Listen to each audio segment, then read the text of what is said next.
Every child knows the story: the lonely girl, the wicked stepmother, the magical knight, and the glass slipper that leads to a prince. Cinderella. It's the ultimate bedtime story. A timeless tale of hope, kindness, and the belief that good things happen to good people. But what if I told you that you have it all wrong? What if the story of Cinderella isn't a fairy tale at all? What if it's something far more sinister? A step-by-step guide to systematically breaking a human being. A chillingly accurate manual for psychological torture that psychologists are still studying today. The wicked stepmother wasn't just mean. She was a predator. And the techniques she used on Cinderella are the exact same tactics used by narcissists and abusers to gain absolute control over their victims. You're about to discover the psychological horror show that Disney conveniently left out. The first thing an abuser must do is isolate their target. Before Lady Tremaine can begin her torment, she has to ensure Cinderella has nobody to turn to. Think about it. Her father dies, leaving her completely alone. She has no friends, no family, no social support system. She is a prisoner in her own home. This isn't an accident, it's a strategy.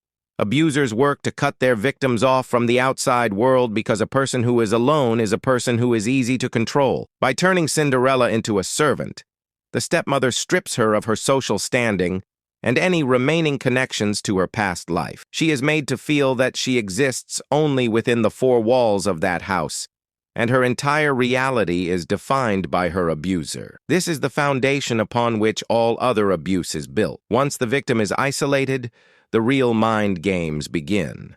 The stepmother never misses an opportunity to belittle Cinderella, to mock her, and to make her feel worthless. But it's far more insidious than simple name-calling. It's a technique we now call gaslighting. Remember the scene where the stepsisters tear apart Cinderella's dress? It's not just an act of jealousy.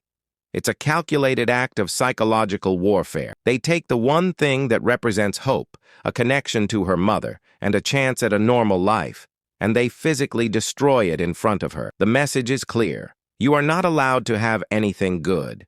Your hopes are garbage. You are garbage. Even more chilling is the stepmother's passive-aggressive cruelty. When she says, "You may go to the ball if you get all your work done and if you can find something suitable to wear," she isn't offering a real opportunity. She's creating a scenario where Cinderella is guaranteed to fail, only to then blame her for that failure. She's making Cinderella question her own worth and abilities, the core of what gaslighting is, manipulating someone into doubting their own sanity and perception of reality. You don't learn this in psychology textbooks until college, but many abusive families operate on a twisted dynamic of the golden child and the scapegoat. The stepsisters are the golden children. They can do no wrong. They are showered with affection and privileges, no matter how lazy or cruel they are. Cinderella is the scapegoat. She exists for one reason: to absorb all of the family's rage, frustration, and negativity. She is blamed for everything. She is the reason they are unhappy.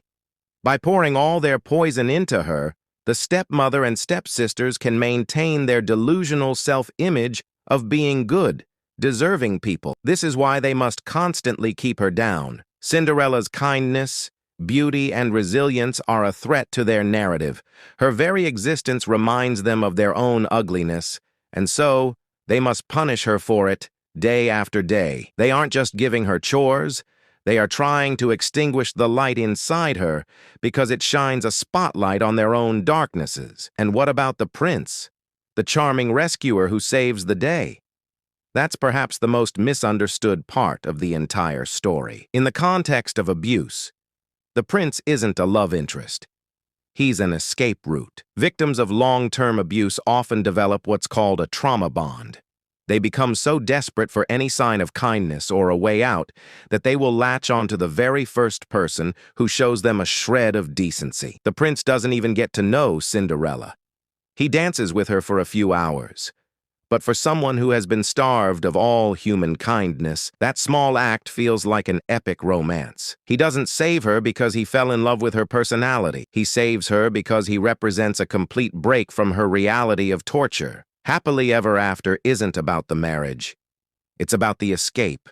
It's about the moment the abuser loses all power. So the next time you hear the story of Cinderella, Look past the magic and the mice. See it for what it truly is.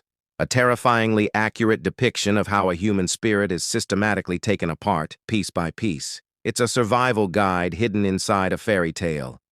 A story that warns us that the most dangerous monsters are not the ones with claws and fangs, but the ones who smile while they destroy you from the inside out. If this look into the dark psychology of fairy tales made you question everything you thought you knew, hit that subscribe button, because the stories we tell our children are filled with horrifying truths that are just waiting to be uncovered.